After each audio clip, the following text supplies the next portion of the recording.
Hi, I'm Jonathan Lawrence here with Raider Boats, and we're here. It's June 26th, 2024. We're here in CQ, Washington. Going to be taking on the last main season halibut fishery of the year for Area 3.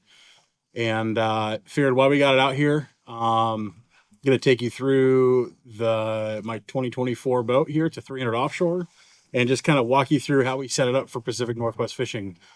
We fish predominantly for bottom fish off the Washington coast here, salmon very heavily, and very heavily for albacore too. And so you'll typically find me out of the port of Westport, Washington, and but we decided to make a trip up here. It's been a few years since I've been up to Nia Bay. We were up here a couple weekends ago, and did fantastic. And here we're at Van Riper's Resort in CQ, and we're gonna have a blast this weekend. So.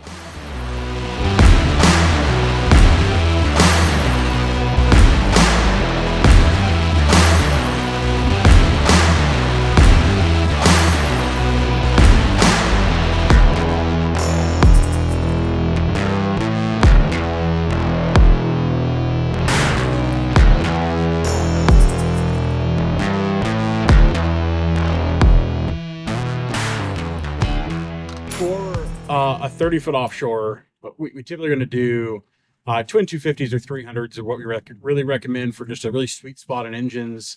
But every customer is different. So we see people wanting to rig them with twin 200s. But I chose 300s. I do like the power of it. Instantaneous on plane, quick throttle response is great mid-range, climbing big swells. There's no reduction of power. And so we're super happy running the 300A Suzukis. They also have a B model that I've ran that I really like as well, which is a dual prop. If you're running in a port that only has 87 octane, that's a great engine to run. And we set them up, and this is something that people don't really think about a whole lot, but I like to set them up with 30-inch shafts. So we do a 34-inch transom height on our back on the offshore bracket. So it gets us a lot taller engine. And if you watch this or you follow our channel, you're going to see probably a video of us Lingcod and halibut fishing, and you'll see how we fish. And we fish backing into swells continually. And so we'll set up on a drift and get the wind and swell at our back, and I'll put the engines in reverse, and I'll keep the boat straight to keep my lines vertical. And we're fishing anywhere from 450 to 750 feet of water up here in Nia Bay. 750 is pretty deep, so we typically try to stay 600 and less. But if there's fish biting in deeper water, we're gonna go to deeper water. So we've got up to 4 pounds of lead, and we're gonna try to keep that line as vertical as possible. And we do that by backing to swell. So having a little bit higher engine, taller engine, longer shaft length allows us to keep that power head out of the water for our fishery. That's not needed in every fishery. There's not a whole lot of places that do what we do, but that is why I like that setup for me personally, and what I recommend for people locally here in Washington area fishing the same ports. Stepping forward, we got the bait tank, and I'm going to move some of the stuff out of the way. We're actually fishing trips, so bear with me. I got kill bag and bean bags and everything else. This boat's going to be full of people. But this bait tank, and Rosario will drop in some shots of a couple other bait tanks, but this is our transom bait tank configuration. So a lot of guys, if you're fishing live baits, which I do for albacore, and then we also do for lingcod. So if you watch these videos, we're probably going to be doing some live rockfish, and we're also going to use probably some kelp greenling that we're going to catch and fish inshore live for lingcod. And we're going to keep them live in here. And great system, keeps them very happy, very healthy, and keeps them swimming hard, which is really the key when you're dropping them down. You want really lively fish that are not running out of oxygen. So this has got a 1,100 gallon per hour bait century pump that's pumping into the bait tank. And so it's pushing a ton of water through it. On most boats, you're going to find aftermarket only. So fiberglass tanks or poly tanks. You can get them from Kodiak tanks, West Marine. I think Kodiak makes them for West Marine, Pacific tanks. There's a bunch of manufacturers out there that make various different bait tanks. And a lot of people put them on the transom, the offshore bracket. Some boats will put it inside the deck. That's less rare or less common. And but that's another way that we configure it. That's how I've done most of my other boats. But I wanted to do this because we're going to take you through a tackle system that I have in this boat that really has me super organized and just has me fishing way more effectively.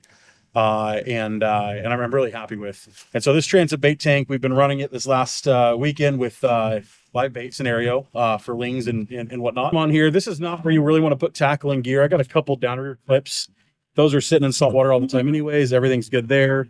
I got a nozzle for freshwater washdown when we get back to the dock on a hose. And then over here is where I have my scent. I open this up and I've got good old Procure butt juice. I've got some or butt juice, Rockfish nectar. I've got bloody tuna, all the good old flavors, but that's all here. So I can open this up, grab my lure, put some scent to it, and it's on the back of the boat. I'm not dumping it on the inside of the boat, but it's an easy, quick latch system, all stainless steel. And so it also gives you a little spot you can tether little pliers and stuff to that can hang, which is pretty neat. I also added this cutting surface over here.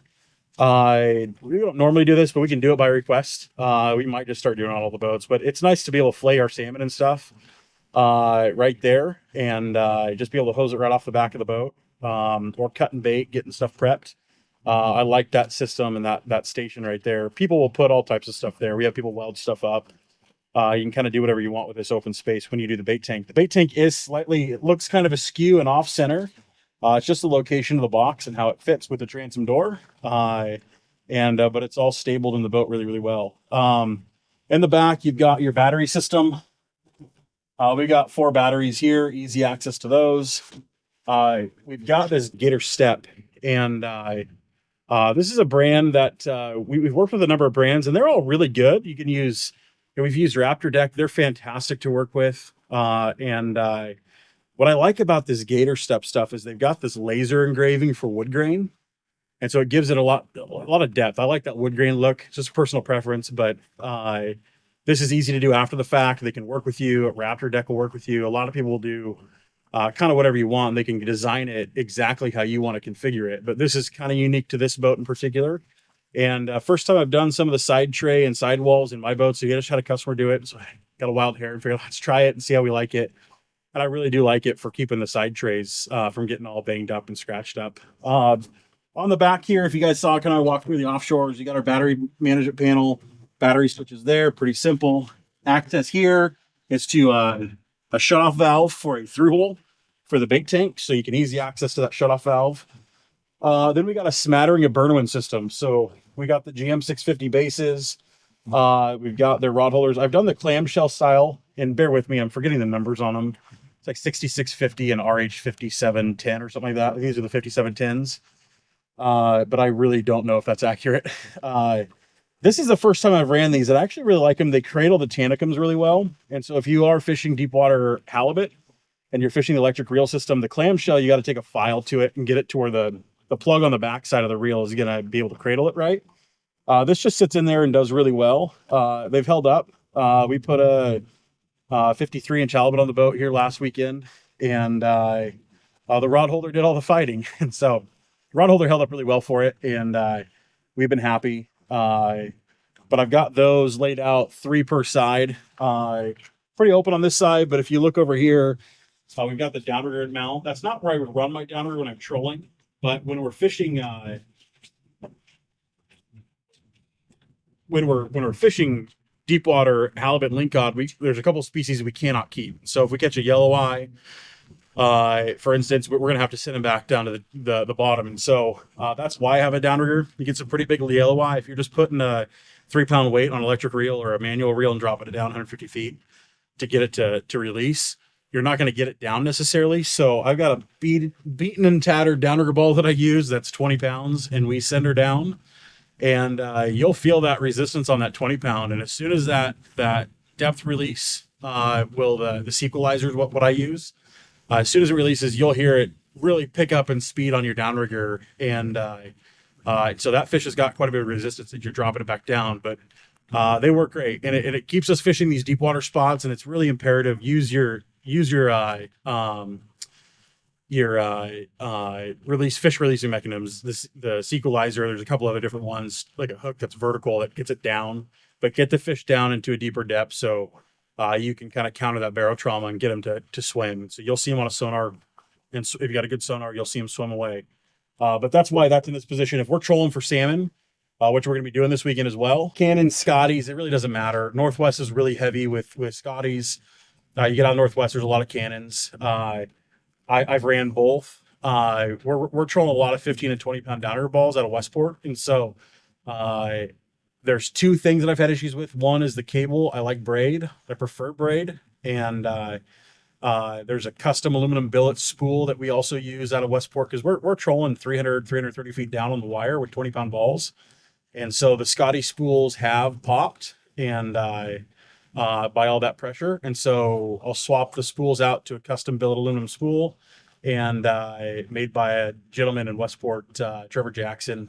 And spool it up with braid, and we can run deep with them, and they really work great. But the cannons, you're stuck with cable, and although they're super robust with the heavier weights, they want to stack to one side with the cable, and you get a lot of kinking and a lot of fraying in my experience. Now, if you're running 12-pound balls, 10-pound balls, I don't think you're gonna ever have a problem with them.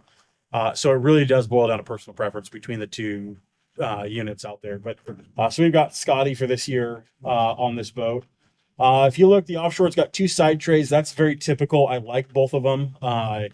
It's something that's pretty stinking handy to have.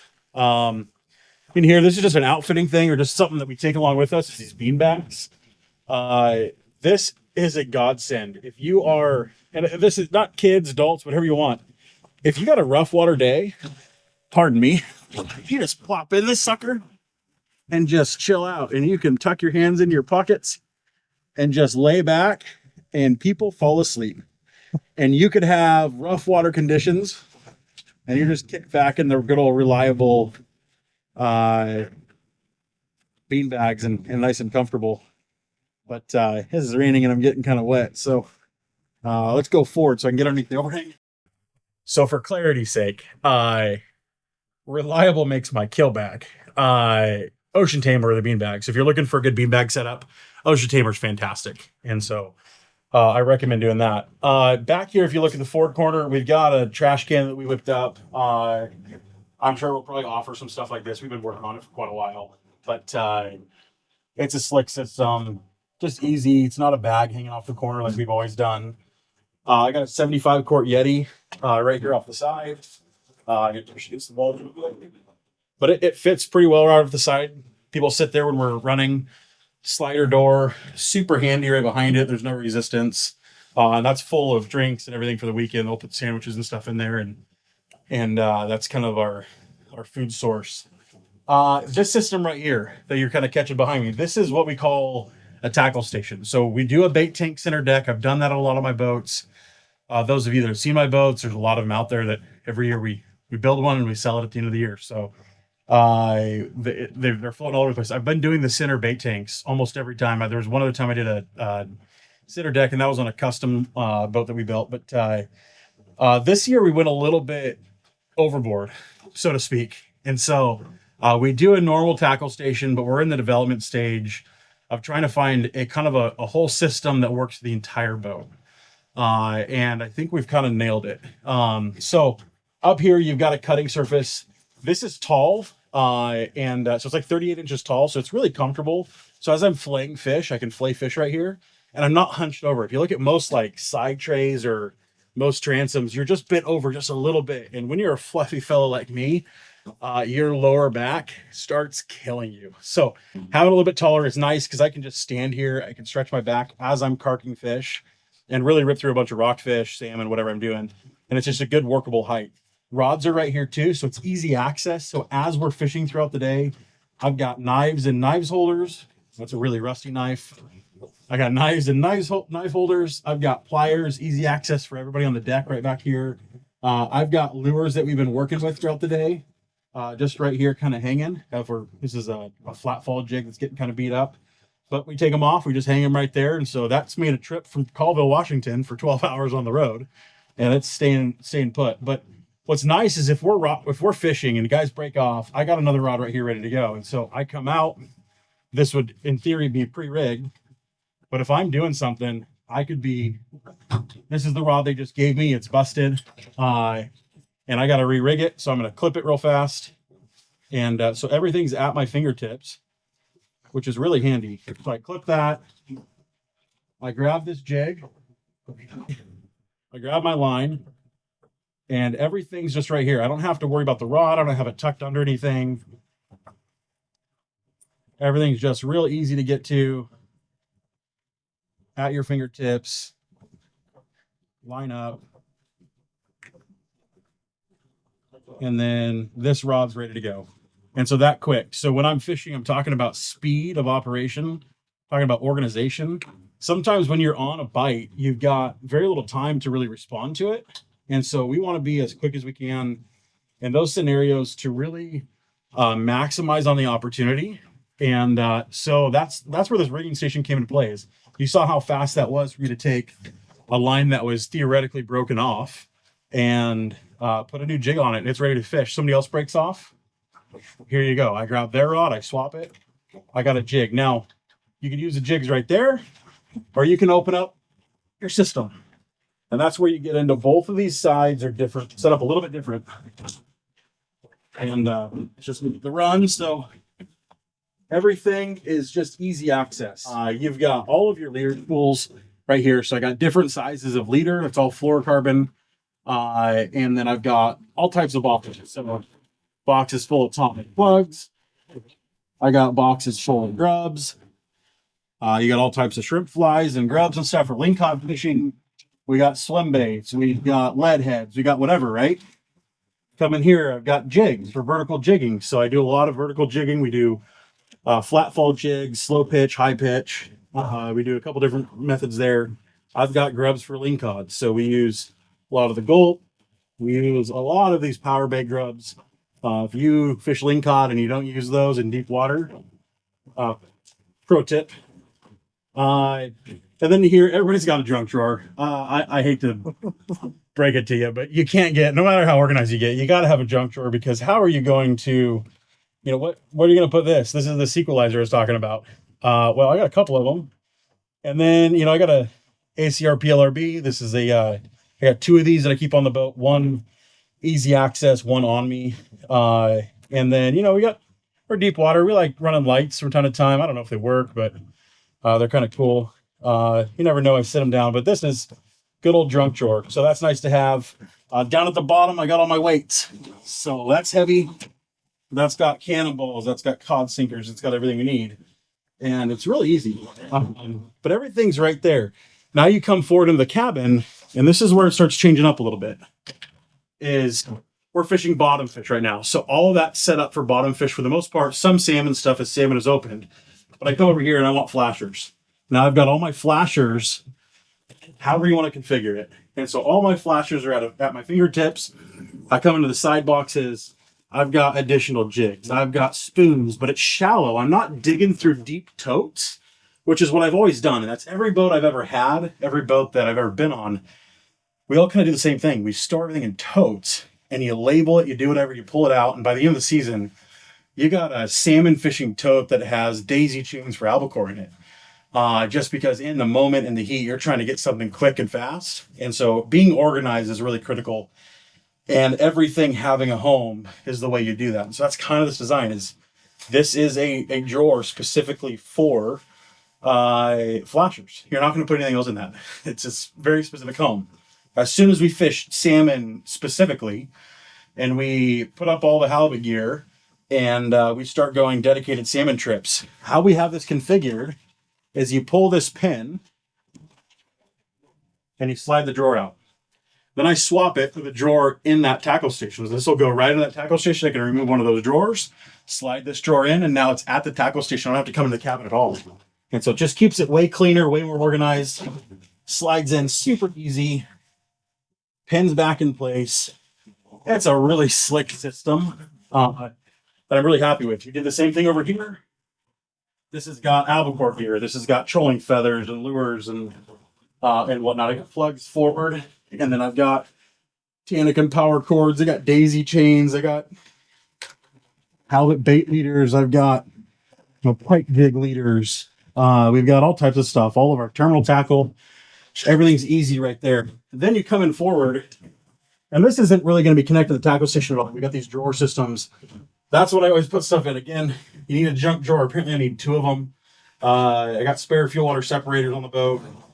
And then in here on this side, this opens up, and I've got, I'm a fat kid, don't judge. We got cookies.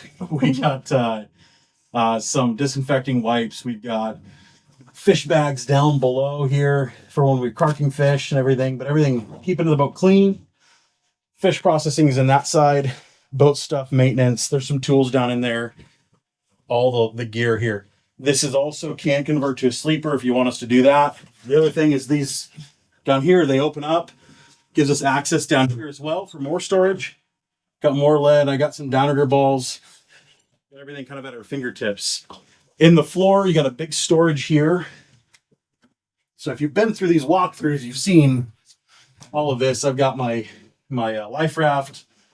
Got a bunch of life jackets and stuff down there. And then these are all anodized aluminum versus a like a paint. Let's go back to the tackle station. So that on the front face of this door, you've got plier holders, all my fillet knives, everything's just organized on that side, right? So you guys kind of get the gist of that. Same thing, these drawers. Talking about that pin pulls, those slide out. Easy to swap them out. If I'm salmon fishing, I don't need 8-inch grubs. I need flashers, I need spoons. So that's what we're gonna swap them to.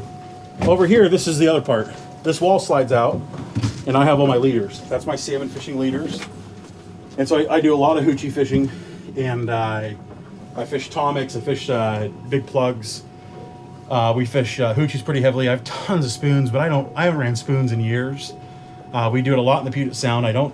Just talking to a buddy today, and I ran spoons like twice last season out of Westport. We caught fish on them, but hoochies have been kind of the primary go-to for me for a number of years. But everybody's got their thing, so you fish whatever you want to do. Those leader birds by fishing they're super handy, keep everything clean, but again, it's keeping you organized. As I want to re-rig, we just landed a fish, the leader's all buggered up. I grab this right out of there, slide it out, undo a leader, I drop it right back in there, bungee it down so it doesn't fly all over the place, slide it back, I'm done. And so it keeps it all tight, keeps it taut. It's a double latch system. And we learn stuff through R&D. This is why we do it on my boat first. There's like a little metal tab that we started adding to the tackle station because there's so much weight in some of those drawers.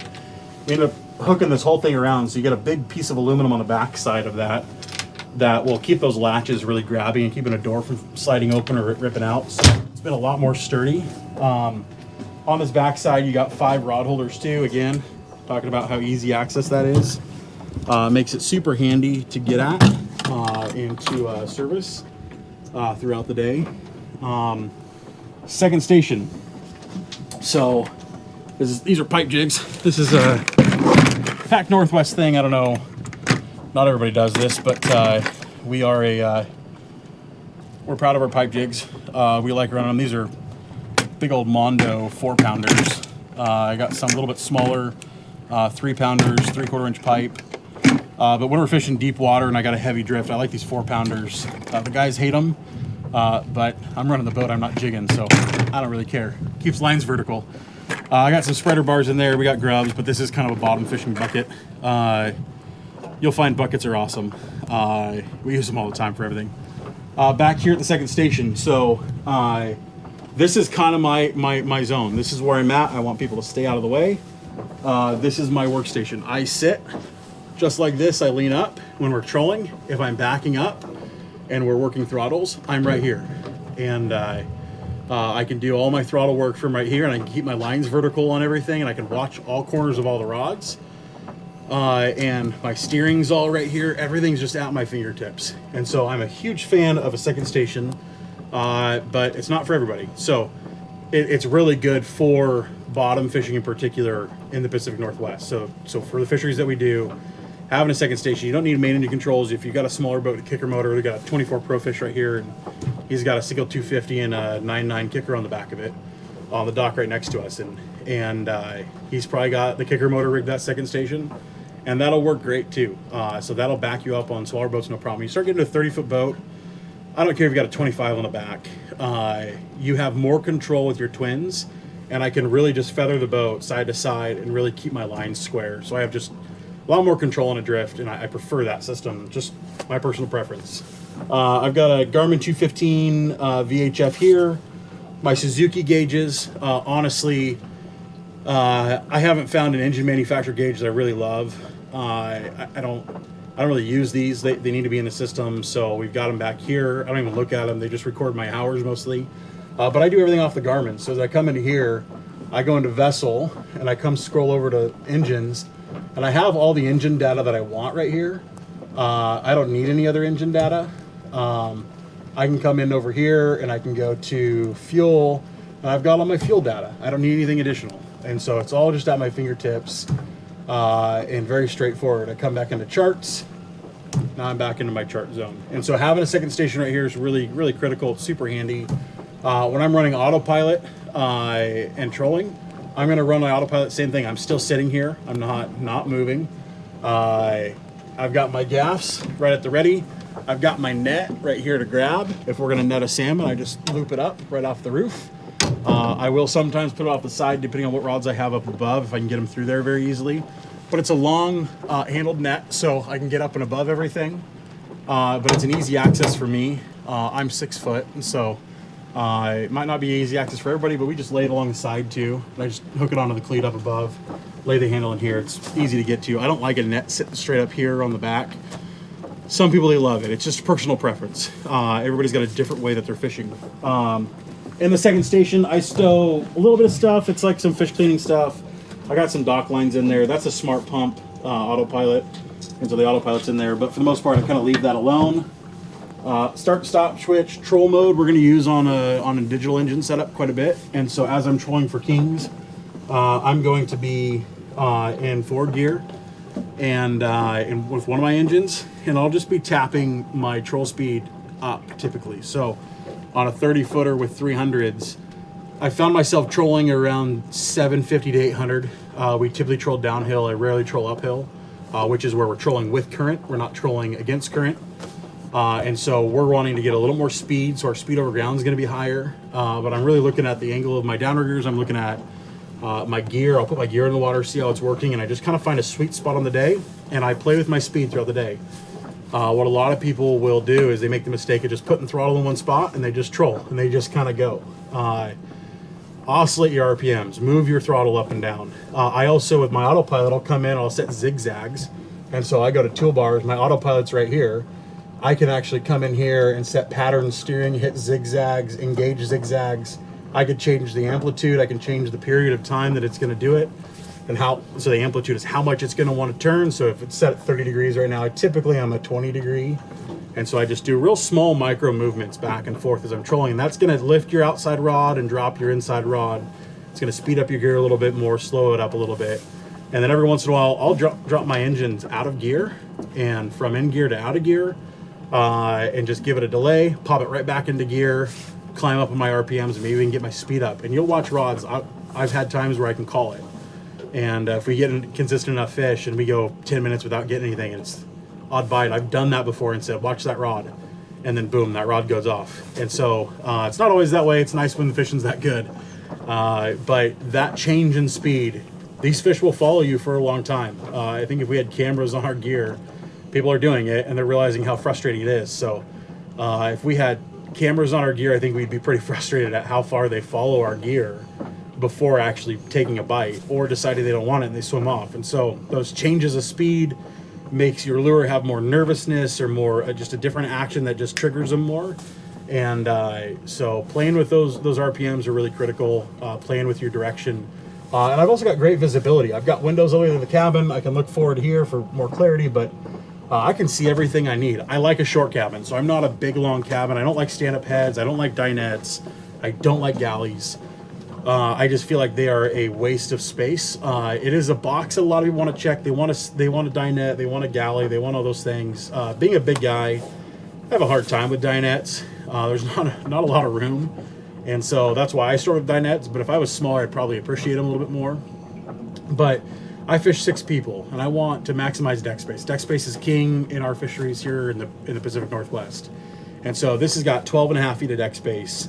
Lots of room to fish 6 people when we're albacore fishing. If I'm trolling salmon, I really only run the same number of rods I would if I had a 6-foot deck. But it allows everybody to be back here. Everybody wants to be on the back deck where the action's at.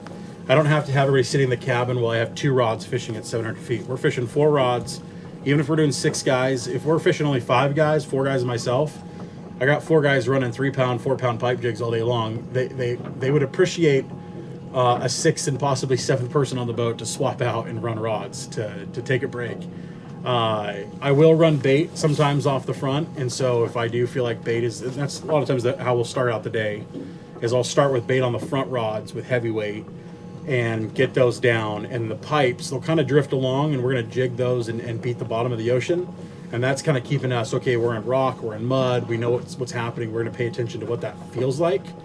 And as you work a jig, you know, a brand new jig looks like this fella right there. So it's flush on the bottom, nothing really going on. You got a jig you've worked for a little while, and they start looking a little bit different. They start mushrooming out on the bottom and flaring out, and this is barely done. There's a couple in here a little bit worse, but that tells you you're beating against rock. That's what you want to do. Lingcod and halibut, they're in rocky regions and rocky zones, so you're wanting to have that thing just beating on the bottom of the ocean. And you want your hook placement not to be way below, not to be way high. You don't want it to be able to grab your line or grab down below. These are pretty big pipes. These are 1 inch, so it's a 4-pounder. Versus these guys, a little bit smaller hook. I'm not really a fan of these hooks, to be frank. I'm probably going to take these hooks off on these ones, and this will be what we run rockfish leaders off of for live rockfish. But you can see where that hook, it's not going to get tangled on anything when you're dropping down. It's got a lot of range, but these are stainless hooks, so less corrosion issues off of that. Of course, these are basic mustads. Those are going to corrode. I buy those by big bulk boxes and large packs at a time. We swap them out every season. And then I spray everything down to WT-40 at the end of the day, keep things from rusting, corroding. We'll try to freshwater wash it and spray them down. So that kind of covers this. That covers second station. This is a pretty cool little, undergunnel lights. I like those. This is why I don't like deck lights up above. Again, this is personal preference. I got eye issues. And so if I've got deck lights up above blaring in my face, I get migraines instantaneously with LED lights. And so I'm not a big fan of aft deck lights. I like them on the floor. So at night, early in the morning when we're getting geared up, that gives me all the ambient light I need, and I can see and I can tie things with my leaders, no problem. If I want to change the light, I can go to red. If you want to show that, it's going to red.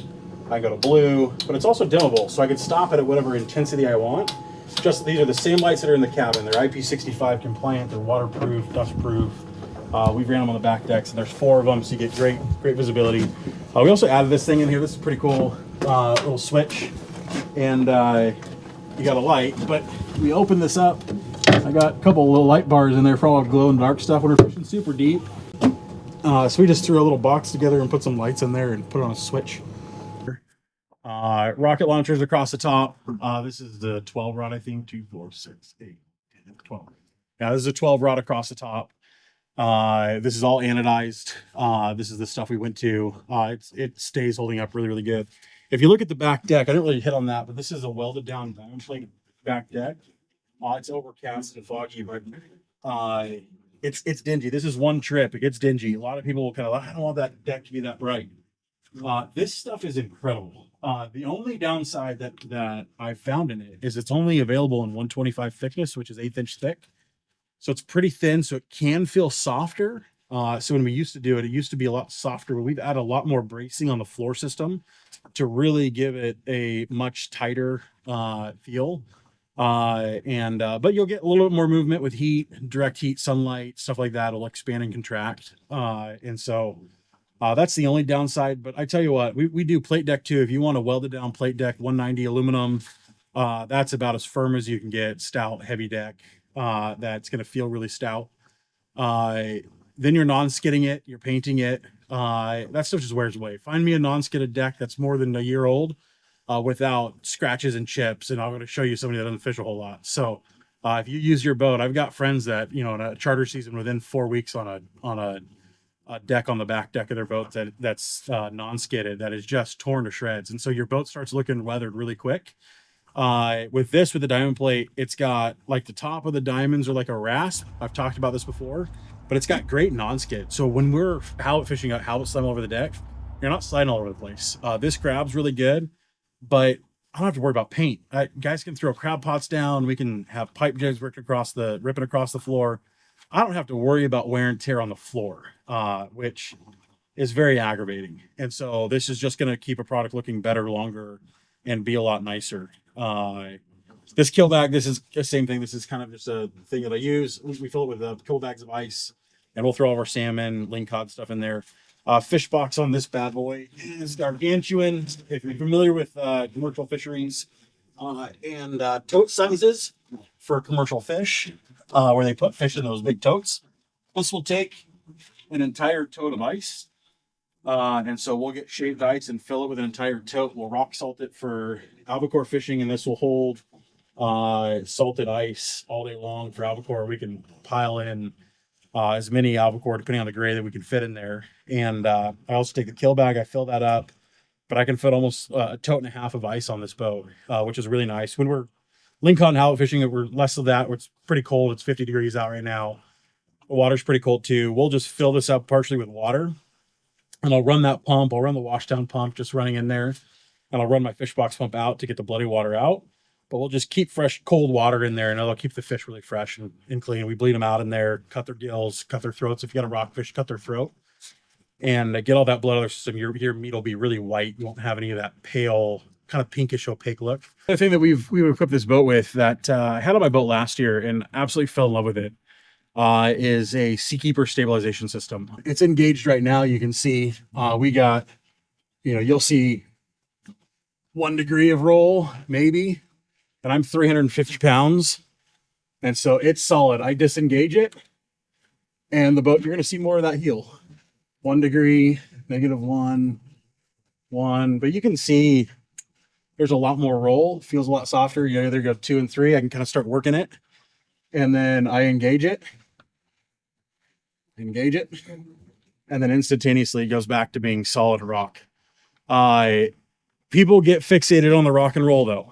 And so a Seakeeper system will make the experience of any boat out there better, by far. This is one of the best, most revolutionizing things I've seen in the industry. It's not about stability. Stability is a big part of it, but your boat stays more level in the trough. When you've got 6-foot swells rolling by and the boat's going up the face and down the face, it doesn't matter how stable means you're not going to continue to pitch way further. You're still going to be rolling over pretty heavily. I have this thing running and we're locked in and we are way more level. We're not getting as influenced by those swells. You're going to go up and down a lot more. You'll still have a little bit of pitch and roll. You'll see maybe a 4 or 6 degree in really rough water. But for the most part, we're rock solid. And so it's just made it a lot more comfortable in the water. And it really makes the boat feel far bigger because it just feels so much more firm-footed in the water. But that sucker is right here. So you can hear it kind of humming. This system's it's got a flywheel that's spinning at like 9,000 RPMs.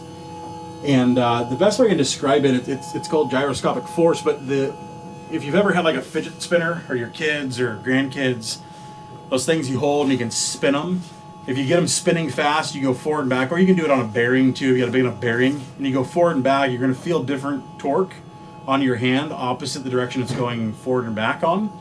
This is doing the same thing, except that flywheel is like 50 pounds and it's spinning at 9,000 RPMs. That's why it's humming. When I shut this thing off and we kill it for the day, that will continue to spin for an hour, hour and a half on the bearings as it slowly loses its pressure and it just lets itself wind down real slowly. So you'll hear that thing just humming away. It's got no power to it. It's not on. We can shut battery switches, everything off completely, and it just is humming. So it's a pretty slick system. This we can only really do on a shore cabin right now. We're actually playing with structure design to accommodate this in all of our boats. So there's quite a bit happening there, but currently it's got to be in the deck or in a tackle station. You lose it in the tackle storage in the tackle station. You lose a fish box if you want the fish box. But they're a pretty cumbersome size. You want easy access, so this is big enough that we can get it out of the doorway. We can pick it, and so it actually gets put in here with the doorway in. So we're not putting it in before the doorway. So we kind of have the servicing mindset. Your through-hole valves shutoffs. They're all easy access to them, so they're just right there at your fingertips. Going forward, we talked about the bench seats. We talked about the storage on that, but just basic bench seats. We can fit 2 people per side. I can run 6 people at a time in this boat. Grab handles on the roof here. I got these taco rod holders up top. First boat I've had them on. I don't know. I don't know if I like them or don't. To be candid, this is kind of my first experience. They're clean. It's organized. It's nice. I do enjoy that. We do shockwave seats. I am a big guy. I've talked about that a couple times now. I destroy things. So having a quality seat system is the way to go. These are not cheap. They are very expensive, but they are very, very good. So we do, you got just the bases. The swivel and slide system is all billet aluminum. And so you've got a lot of adjustability off that slide. And then you also have a swiveling function to it. So I can swivel that 360. If I'm just kicking back in Westport on a weather day and I got a bunch of work to do on the boat and I want to take a break, I'll sit here, kick up my feet, and just relax. Or if just a couple of salmon fishing, we'll spin the passenger one around. I'll be back there running rods. Somebody can sit in the cabin. My wife will sit in the cabin, read a book. Makes it really comfortable. This is the same setup I had on my boat last year. I really liked it. I basically built the same boat as I built last year because I really liked it. But these seats, this is a bolstering seat. As you can see, it slides up and down, so you can sit there. When it's up, you can lean. Spinning this back around, you can see kind of how I use it. So when I'm running, I'm right here, so I'm locked in. We got more of that gator step up here, and material gives me some good grip. But I'm leaned up here, and everything's at my fingertips. My controls, my switches, my electronics, everything's right here.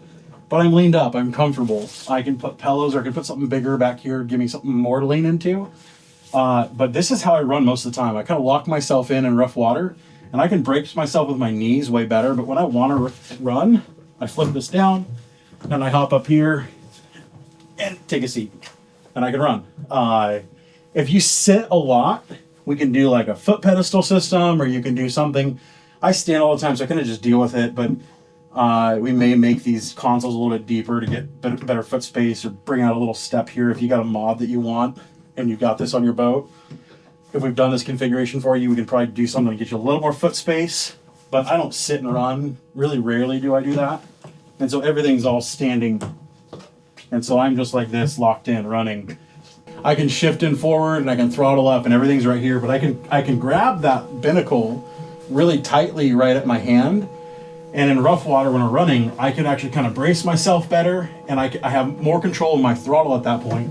If you're up top here and trying to run 2 controls, you're getting lurched, or you're in rough water. You just have way more that you have less control over because you're trying to float your arm. Your arm gets tired. This, I'm resting my hand. I don't know if you can see it around my belly, but I'm resting my hand right on the controls. I'm forward. I'm really comfortable right here, so that's pretty critical. Switches, everything's right here. So I've got my horn, wash down fish box. I got a couple accessory switches for random stuff. Honestly, don't even. That's for bait tank. I think those are just 2 spares. I've got center wiper. I got port and starboard wiper. My cabin lights, 2 different circuits in there. I got pretty dark. I flip on one. Remember, these are dimmable, so I can go a little bit, or I can shut that off, and I'm gonna do the back ones. And you can see the intensity grow over time. Same thing on this one. Bring up the intensity over time. It gets a lot brighter in here. Shut that off. Now it's red. Now it's blue. I can kind of do whatever lighting color I want to do. But both of those will go full intensity here. Normally I'm doing a GHC 50 screen. This is getting into the Garmin stuff. Normally I'm doing a GHC 50 screen for my Autopilot.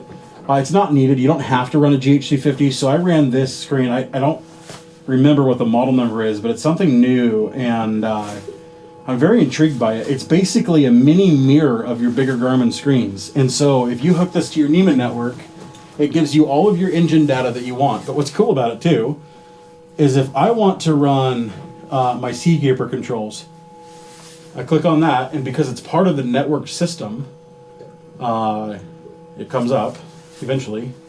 Right there is my Seakeeper, as it's, I don't think I've ever turned it on, but all my Seakeeper controls are just right there.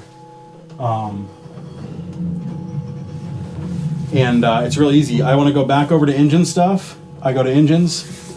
I've got all of my RPM data. I've got temperature. I've got everything right there at what I need, what I want to set up, and what I need. I mostly run on fuel, so I go to fuel and I'm looking at fuel. I need to update what fuel we added to it, but that kind of tells you where we're at on things. It gives me my engine trim. It gives me the amount of fuel percentage-wise. It gives me the remaining gallons, which is critical. My fuel flow gallons an hour, total fuel flow gallons an hour. So when I'm running, I know exactly what I'm getting, how many miles I've ran, what range I have based on my speed over ground, all that fun stuff. But I can also come into here, and again, this is a little screen.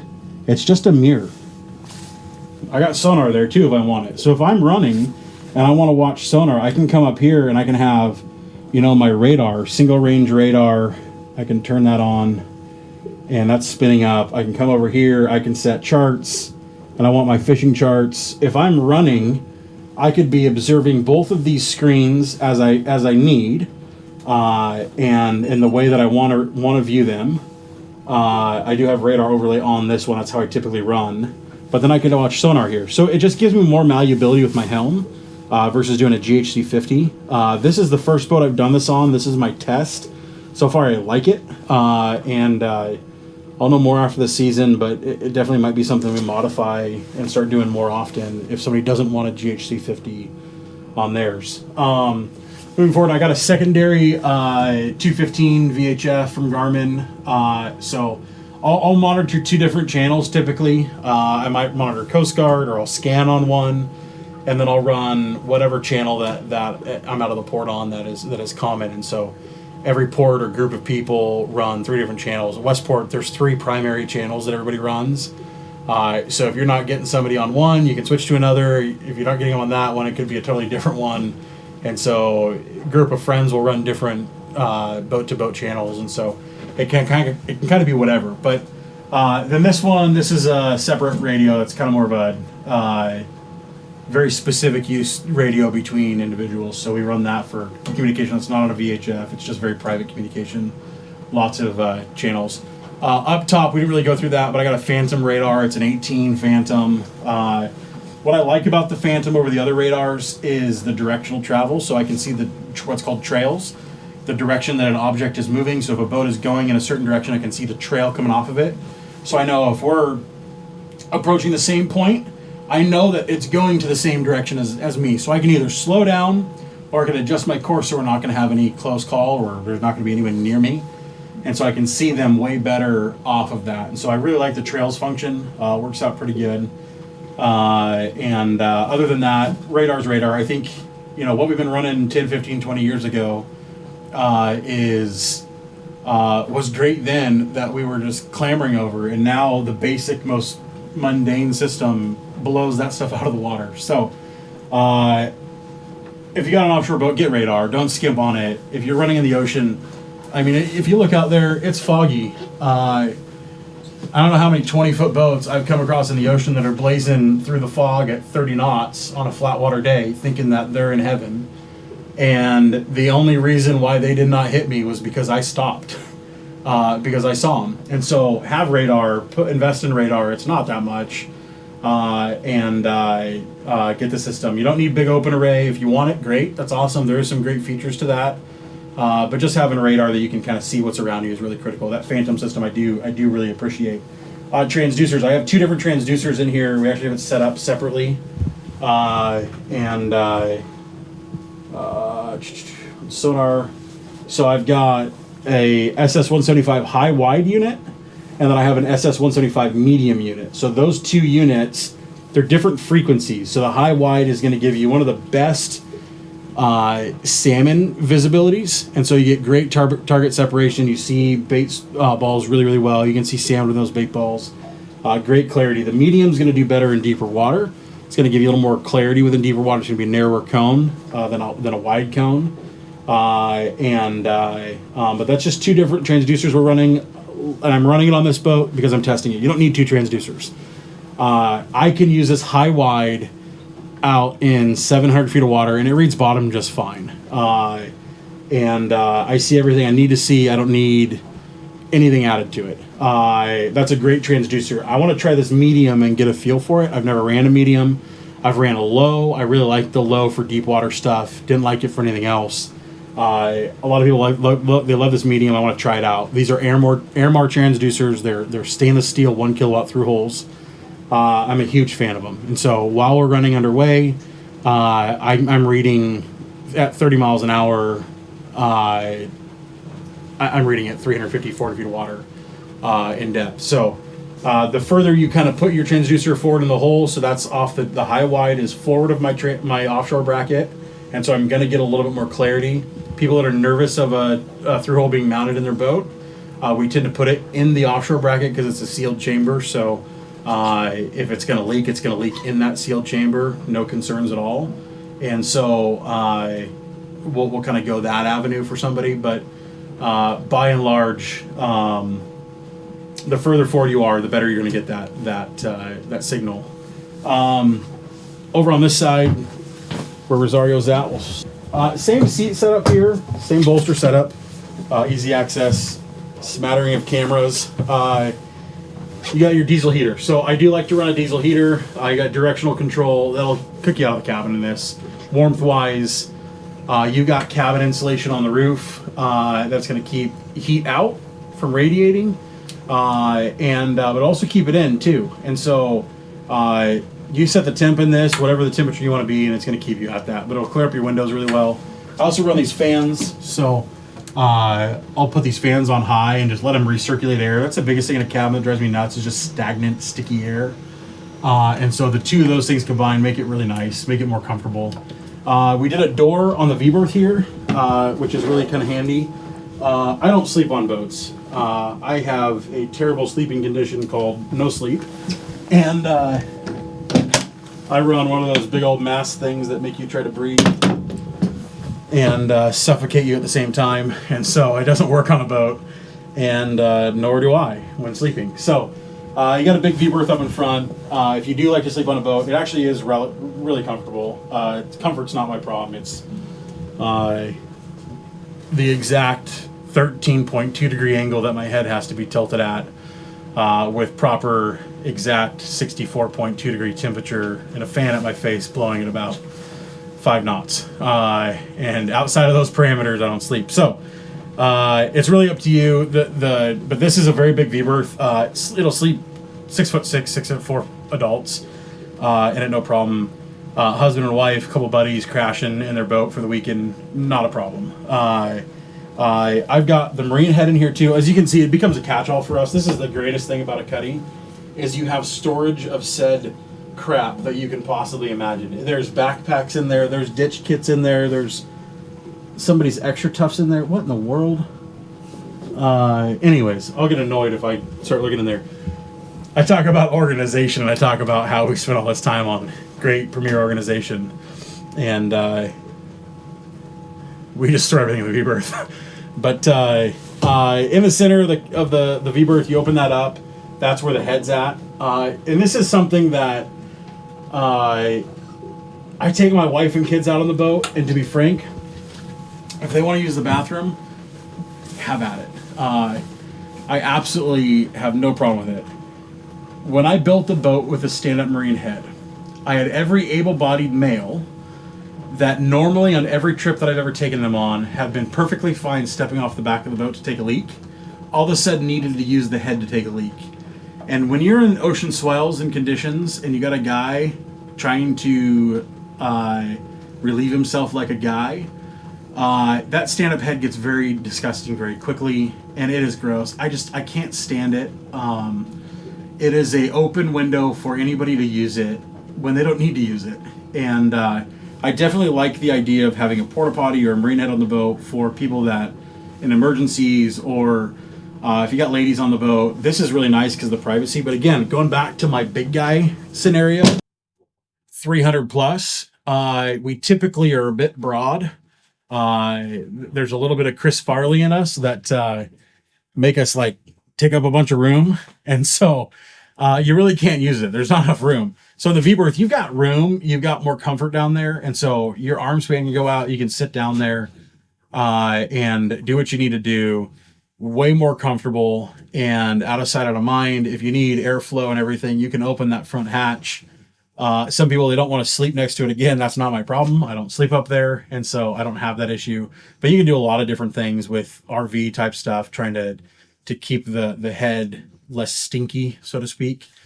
There's a holding tank that is fully flushable. It is a dockside pump out as well as overboard pump out, and pretty slick system. But that's up in the front. There's also some lights in the front. On the very front of the boat, I've got a Lumar windlass ProFish 1000. I don't anchor up. I rarely anchor. And so we're going to anchor on the 4th of July in a bay watching fireworks.